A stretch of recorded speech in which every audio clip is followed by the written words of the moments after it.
Greetings sleepers, Esper here, and so are the runes of Tsimpo, as well as our first glimpse at Dune 3, and we also got a new trailer for the Expanse Osiris Reborn that gave us some more gameplay footage.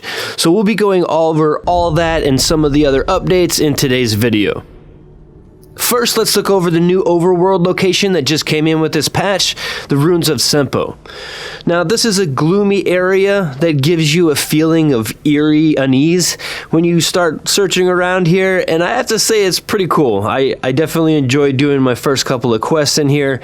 They kind of feel like some of the other quests in the other zones, but as you get to around inside of the zone, you get to see more of what it's about, and it's got a lot of projections in there that have actually become more realistic and can shoot you, which is something like we got back in the first DLC dungeon. So I'm wondering if this thinking machine has anything to do with Arnie back in that DLC dungeon. This area features 5 new quests, and it's going to spice up your daily Landsrad quest rotation. I personally think this is a great add, and I'd like to see about 5 or 6 more of these locations pop up to really put some more variety in that daily grind a bit. The quests in here range from setting up comms towers to locating what's going on, so if you get a chance in game, go check them out. These are actually cool new quests. We also got our milestone rewards for doing the testing stations during the community event, where we got our Sentinel building pieces as well as the new rifle cosmetic. I really like this one. I think it looks like a railgun to me, and this just gives the rifle a bunch of different variants to use in game. So I think this one's got more variants than anything else so far. We also received a new menu UI for claiming the Landsrad rewards from the house representatives. This gives you an option to select what rewards you want to take with you in case you don't have the inventory room. And if you have multiple weeks stacked up, there's a slider on the bottom for you to slide between all the different rewards that you can get.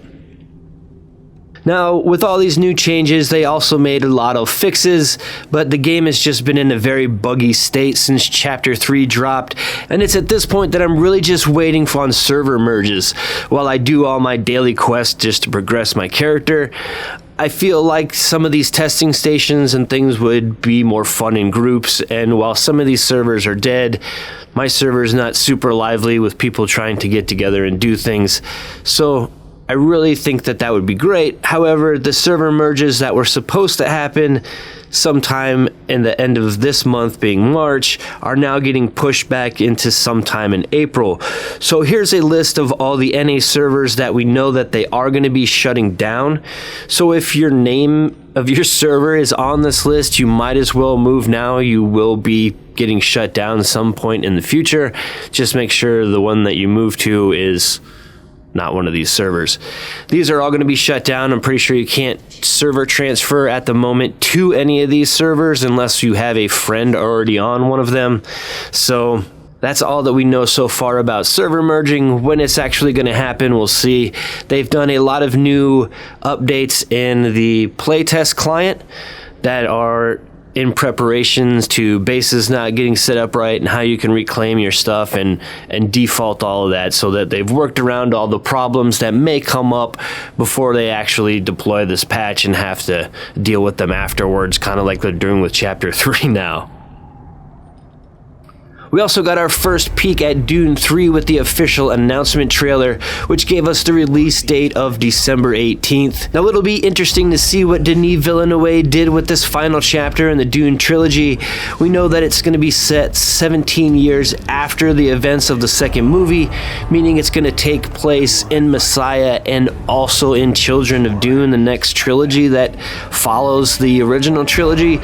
So there's going to be a lot of information in this movie that I didn't necessarily expect to be there. The best I can to protect my family.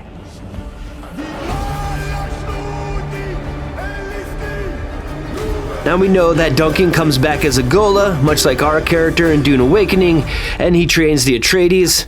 Now we know that Robert Patterson plays a face dancer. So if you played Dune Awakening, you know a little bit more about that story than someone who hasn't read the books.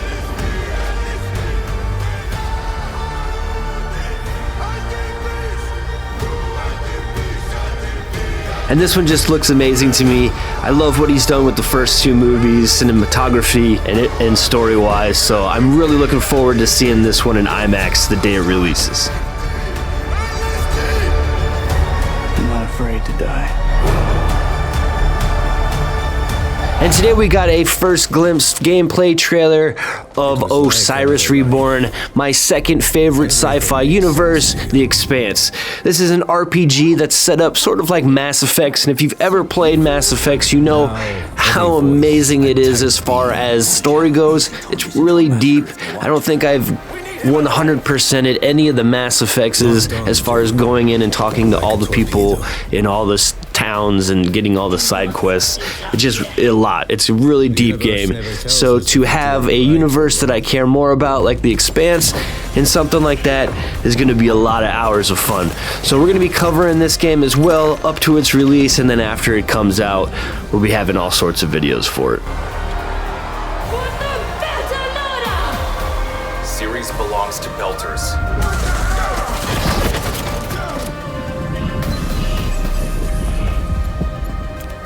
I didn't become a mercenary to run away from my enemies. Fear festering into hatred. Typical. Surely a little gun doesn't scare you. A Trojan horse. Protege let its own enemies in. An enemy of my enemy is my friend?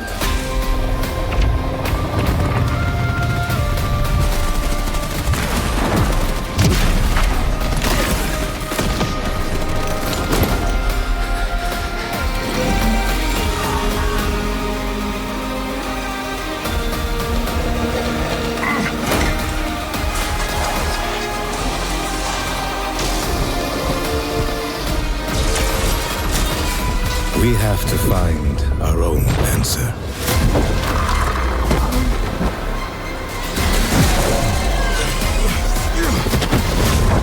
I'm back and I've got more Dune content coming your way. So until next time, Sleeper, fly low and fly fast. Esper out.